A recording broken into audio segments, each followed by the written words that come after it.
11 days to go, and I did promise you a recipe that would use up some egg whites because we used some egg yolks when we were making the trifle, so I thought you might have the egg whites to use up. So we're going to make macaroons!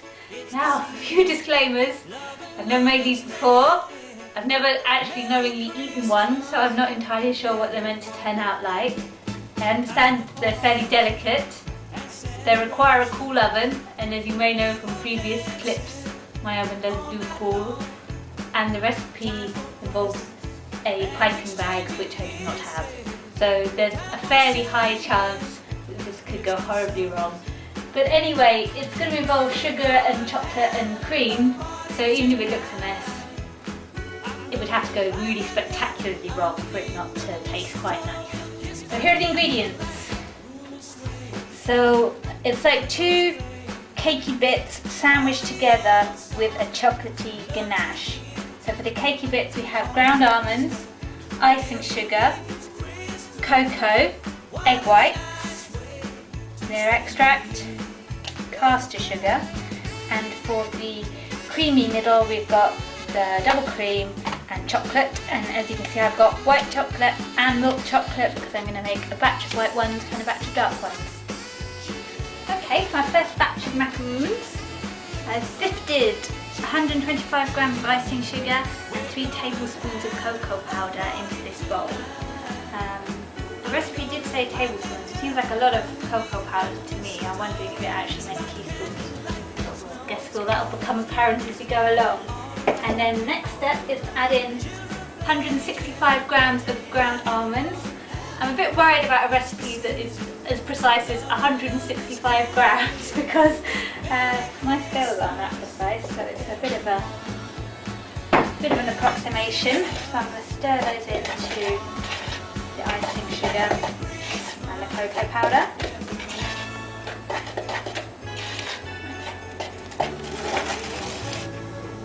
And I've got 3 egg whites in here. You would have used 6 egg yolks in your trifle, so I'm doing 3 egg whites in this batch and then 3 egg whites in a batch with the white chocolate macaroons. And I'm going to whisk this. Now just whisk the egg whites, it says until foamy, so I would call that foamy. And then I'm adding in 55 grams, not 50 grams, 55 grams of the caster sugar. And then I keep whisking. And then it says keep whisking the egg white and the sugar together until it's glossy. So I'm going to say that that's glossy. And then I'm meant to fold in the icing sugar, cocoa powder and the ground almonds. So in they go. Just in the middle of folding that, and I nearly forgot, but I meant to add in 1/4 teaspoon of the vanilla.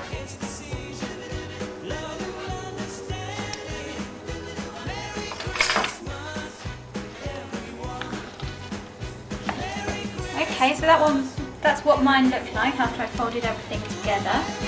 And as you can see, I've got a baking sheet here with greaseproof paper on. I put butter on the baking sheet so the greaseproof paper sticks down and doesn't curl up. And I have improvised a piping bag out of a plastic bag, and I've chopped the corner off with some scissors. So let's see how well that works.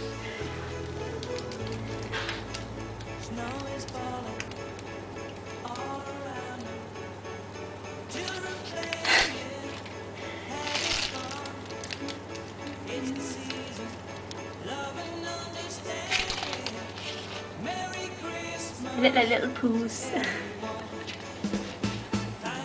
Okay, so my first batch is ready to go in the oven now, and the recipe says to get the tray and bang it hard on the surface to get rid of any air bubbles. That seems strange to me because normally when you're whisking egg whites, you try to keep the air in because you want something to be light. But it's the first time I made them, so I'm going to stick to what the recipe says and give them a good bang. Okay, I'm going to put them in the oven. The oven is ostensibly on gas mark 2. Let's see how my oven does. And the recipe says put them in for 18 minutes. Okay, after 18 minutes I took them out of the oven.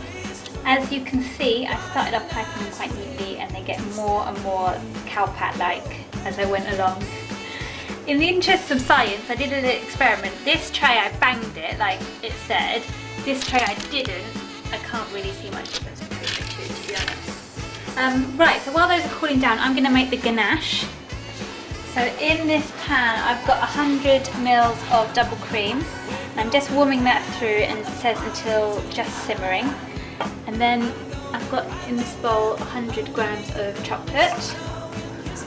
Once this cream is simmering, I'm going to pour it over the chocolate.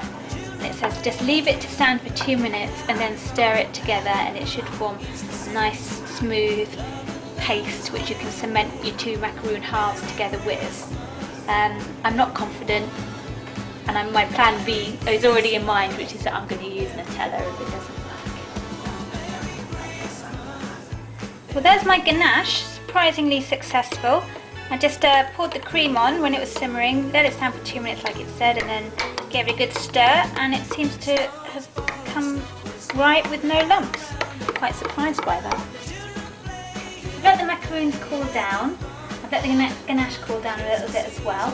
And now the last stage is to get 2 halves of a macaroon. I think I've made these a bit big. I think they should have been a bit smaller, but never mind. Get your 2 halves of a macaroon.